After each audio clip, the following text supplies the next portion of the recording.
ودي أول جمعة في سنة 2026، وبتمامها إن إحنا كده خلصنا سنة كاملة، سنة من ستر ربنا ونعمه وكرمه علينا. لأن 2025 ما كانتش سنة عادية، سواء هي كانت يعني في صالحك أو ما كانتش في صالحك. فهي سنة كاملة 365 يوم عدوا عليك.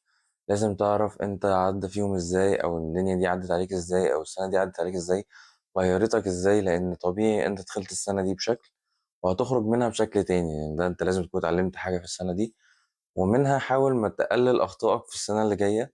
وكمان معلومة نفسي أقولها وحاجة نفسي أعرفها يعني الكل، إن هو لا تسبوا الدهر، لا تسبوا الدهر، لا تسبوا الدهر. ما تشتمش السنة. السنة ملهاش أي علاقة، ولا السنة ولا اليوم ولا الشهر ولا الوقت أصلا ليه علاقة بحياتك. أو مفيش حاجة اسمها سنة وحشة أو شهر وحش أو سنة، فاهم؟ يعني لا تسبوا الدهر بأي شكل من الأشكال، لأن ده غلط وما ينفعش. وبعد كده لازم نفهم حاجة مهمة جدا، وهي إن السنة أو الوقت ده إحنا اللي بنتحكم فيه. بمعنى يعني أنت اللي بتتحكم في وقتك، أنت اللي بتتحكم إذا كان الوقت ده هيكون نافع ليك أو الوقت ده هيكون غلط ليك. وأنت اللي بتستغل كل ثانية وكل دقيقة في حياتك.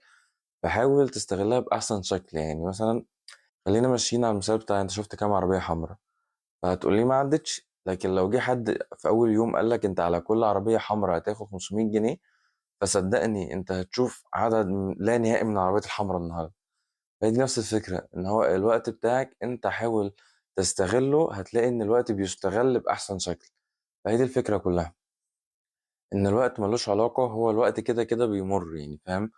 كان في واحد بيقول، او كان في شعر اللي هو تمنيت ان العمر يمشي، وتمنيت ان العمر يعدي، وطلع العمر اللي بيعدي ده عمري. عمرك اللي بيضيع منك هو ده الوقت اللي انت بتتمنى ان هو يضيع، وان انت بتضيعه النهارده، وان هو يوم خلص وخلاص. فلا، الوقت غالي جدا، وهتعرف ده كل ما بتكبر في السن. كل ما تحس ان هو يا كان نفسي اعمل كذا، يا كان نفسي اعمل كذا. فانت في الوقت اللي انت كان نفسك تعمل فيه كذا قدام، فشوف انت كان نفسك تعمل ايه واعمله دلوقتي. ده اول حاجة يعني حابب اتكلم عنها. ثانيا، السنة الجديدة دي هي سنة جديدة زي أي سنة. يعني إحنا كنا في 2024 خلصناها، دخلنا 2025 وكنا بنتمنى حاجات كتير. 2023 نفس فكرة 24، وهكذا لحد ما من أول ما بدأت تبقى واعي لحد هذه السنة. فهي السنة دي مش حاجة جديدة، أنت كل سنة بيحصل لك، فاهم فكرة إن أنا لازم أبقى فاهم شعبان عبد الرحيم، أبطل السجاير وأعيش إنسان جديد، ومش عارف الكلام الأغنية الأخيرة يعني، وبكرة أشيل حديد. فانت كل سنه بتقول نفس الكوبليه، كل سنه بتغني نفس الاغنيه، بس ما بيحصلش حاجه. وده بسبب واحد بس، وهو ان انت بتبقى مستغل فكره ان انا السنه دي، يعني مثلا بتحط تارجت لنفسك ان انا هبقى مثلا جسم مثالي، معايا مش عارف مليون جنيه، معايا عربيه، معايا شقه، معايا. او بتحط هدف ضخم جدا على مدار السنه. هي السنه بنحط هدف ضخم، بس الهدف ده لازم يكون هدف مقاس، ان انت تعرف تقيسه، ان انت تعرف هل هعرف اوصل للهدف ده ازاي. لكن ان انت ما تحطش هدف مثلا ان انا هعمل حاجة معينة، وتيجي اخر السنة ما تعملهاش، وتبقى زعلان ان انت ما عملتهاش، وتقول ان السنة دي هي اللي كان فيها مشكلة. لا، السنة ما كانش فيها مشكلة. انت حطيت الهدف بشكل كبير جدا لدرجة ان انت ما عرفتش توصل له. فدايما قسم الهدف الكبير ده لأهداف صغيرة، وقسم الأهداف الصغيرة لأهداف أصغر منها، والأهداف الصغيرة دي خالص قسمها لأهداف محققة. من هنا بقى تبدأ بقى تعرف توصل، تقول أنا حققت، أنا قست، مش عارف كده، أنا عملت كده، أنا عملت ده غلط، عملت ده صح. من هنا هتعرف تعيش وتوصل للهدف اللي أنت عايزه. لكن إنك تحط هدف كبير من أول السنة لحد آخر السنة، فده أنت بشكل أو بآخر أنت بتقتل الهدف دوت، أو يعني فاهم بتوزعه على السنة كلها. فانت هتفضل بقى عندك وجهة نظر باعتقادك ان هو انا ما عملتش النهارده، فاهم؟ يعني انا عندي مثلا هدف ان انا اوصل لجسم مثالي اخر السنه، فعدى اول شهر، يا عم عادي انا فاضل لي 11 شهر، عدى الشهر التاني فاضل لي 10. هتفضل كده لحد ما فجأة هتلاقي فاضلك شهرين، اللي هو انا مش هلحق، ما انت فاهم. لكن مثلا لو انت عندك تارجت اول شهر انك تخس 5 كيلو، فانت عادي هتخسهم، ما انا فاهم، هتنظمها. بعد كده الشهر التاني 5 في 5 في 5، بعد كده عندك شهر تحط الجيم اساسي، بعد كده تزود عدد مرات الجيم. فهتلاقي ان الروتين ده بقى اصلا حياتك، فبقت عندك جسم مثالي. عايز تدخر مال، تبدأ تحوش من الجنيه. صدقني الجنيه لما بتحوشه بيفرق بعدين. لكن انت لو عندك وجهة نظر ان انا يعني هصرف كل فلوسي النهارده وبكره يجي رزق جديد، وهكذا، طبعا ربنا بيرزقنا كلنا. بس الفكرة إن أنت يعني اللي ما بيعرفش يحوّش جنيه مش هيعرف يحوّش مليون جنيه، دي أنا يعني معتقد بيها جدًا، إن أنت عايز تحوّش للحاجة الصغيرة، فأنت برضه مش هتعرف تحوّش للحاجة الكبيرة، فهتيجي لك هتبقى عايز تصرف منها، فهي دي الفكرة برضه. وإيه كمان، فأنت فهمت مضمون الفكرة اللي أنا باتكلّم عنها، إن أنت قسّم أهدافك في السنة الجديدة. أنا مش هاقول لك إزاي بقى وخطّط وقتك ونظّم يومك، لإن دي فيديوهات كاملة وفيديوهات كتيرة وناس كتيرة اتكلّمت في الموضوع ده، ممكن أنا برضه اتكلّمت في فيديوهات قبل كده. بس صدّقني أهم نصيحة في السنة اللي هي 2026 إن أهدافك تكون قابلة للقياس. يعني إيه قابلة للقياس؟ ده إحنا شرحناه، فعشان كده شوف الحلقة كاملة عشان تفهم الموضوع ده. ومن هنا نبدأ نتكلم في حاجة تانية، وهو إن إحنا ساعات بنفكر تفكير سلبي بالنسبة للسنة، أو إن إحنا مثلا السنة مثلا بدأت بداية غلط أو بدأت بداية أنت مش حاببها، فتقول دي سنة وحشة ولا سنة مؤذية أو سنة أو سنة أو سنة، مع إن ده غلط. هي السنة دي كاملة، فاهم؟ السنة دي 12 شهر أنت اختزلتهم في موقف حصل في يوم في بداية السنة أو في أي وقت.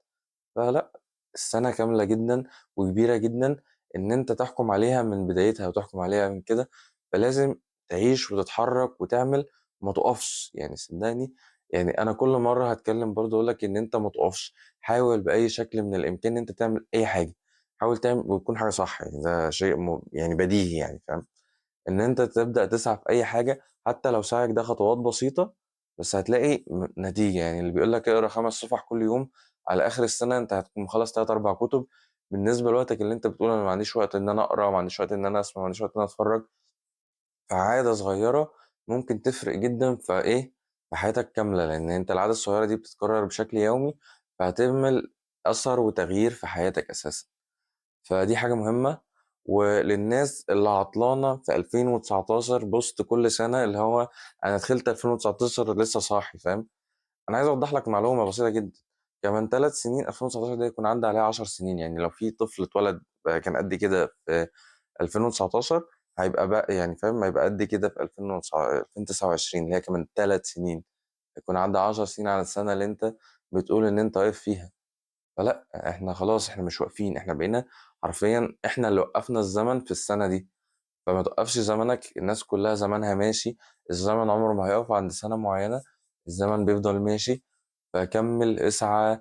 يمكن السنة دي كانت مميّزة بالحدث اللي فيها، يعني مميّزة بشكل كبير، مميّزة بشكل سلبي يعني بالحدث اللي بيها، بس الفكرة إن إحنا مش هنفضل واقفين عند السنة دي، إحنا لازم نعدّي، إحنا بنعيش، وقتنا بيجري، عمرنا بيجري وسنيننا بتسرقنا. فما تقفش في 2019، عيش، إحنا بقينا في 2026. فلأ، كمّل واسعى، وشوف الحياة من وجهة النظر دي، إن أنت لازم تسعى في أي حاجة، لازم تبدأ تكمّل، ما تُقفش. وكمان السنة دي زي ما بنقول لك اسعى واشتغل واعمل كل اللي وراك، انبسط. صدّقني أنت لمّا بتنبسط بتعمل شغل جميل جدًا وبتبقى عايش الحياة بوجهة نظر سعيدة، فبتعرف تنتج في حياتك.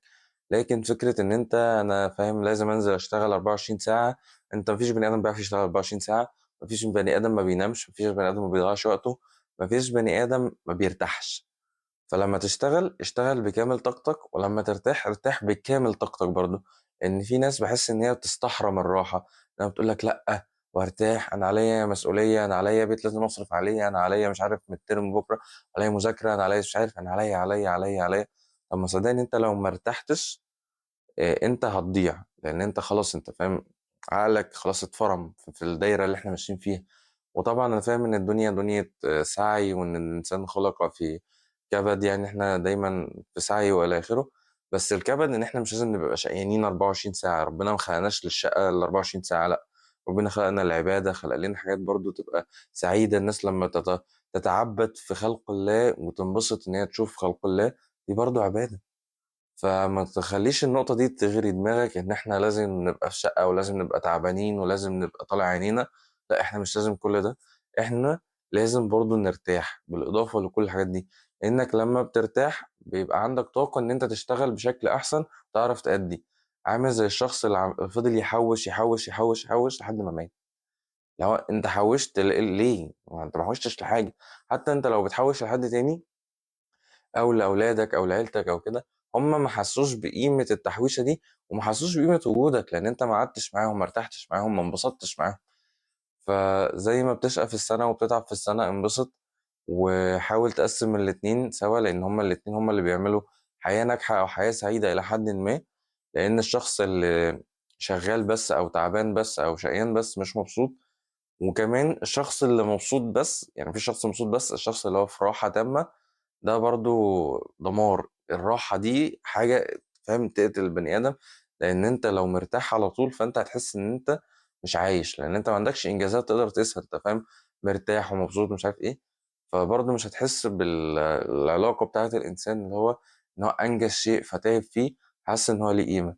لأن أي حاجة ليها قيمة في حياتنا إحنا تعبنا فيها. أي حاجة أنت ما تعبتش فيها مش هتحس إن هي ليها قيمة. ده برضه بتتكلم على حاجات كتير. أي علاقة أو مجهود في علاقة أنت بذلته، فهو ده اللي بيحط قيمة للعلاقة دي.